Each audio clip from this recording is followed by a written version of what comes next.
Hey everyone! If you've ever filed a legal petition, like a maintenance claim under Section 125, there's one document you absolutely cannot skip. It's called a Vakalatnama. Simply put, it's a formal document of agency where you, the litigant, officially empower an advocate to represent, act, and plead on your behalf in court. Now, don't confuse this with a standard power of attorney. While a POA holder can manage your affairs and even sign court papers, they have no automatic right of audience, meaning they can't stand up and argue your case in the High Court or Supreme Court. Only a licensed advocate holding a valid Vakalatnama can do that. Drafting a Vakalatnama isn't just about putting down a signature. Court registries are incredibly strict. It must be printed on demy-foolscap paper, using only one side.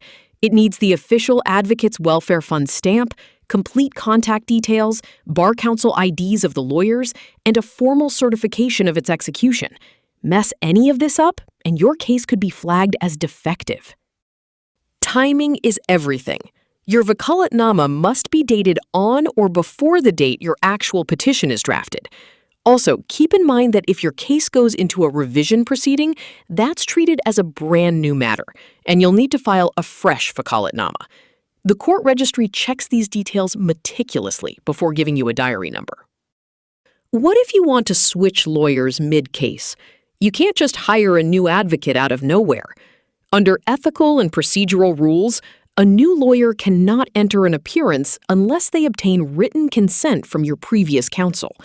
In the Supreme Court, this rule is strictly enforced through the Advocate on Record system. Finally, a massive warning: never, ever sign a blank Vakalatnama. In the famous case of D.P. Chadha versus Triyugi Narain Mishra, an advocate took a blank signed paper from his client and used it to fabricate a fake compromise petition.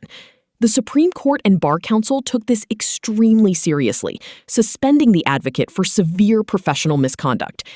Always stay informed and protect your legal rights.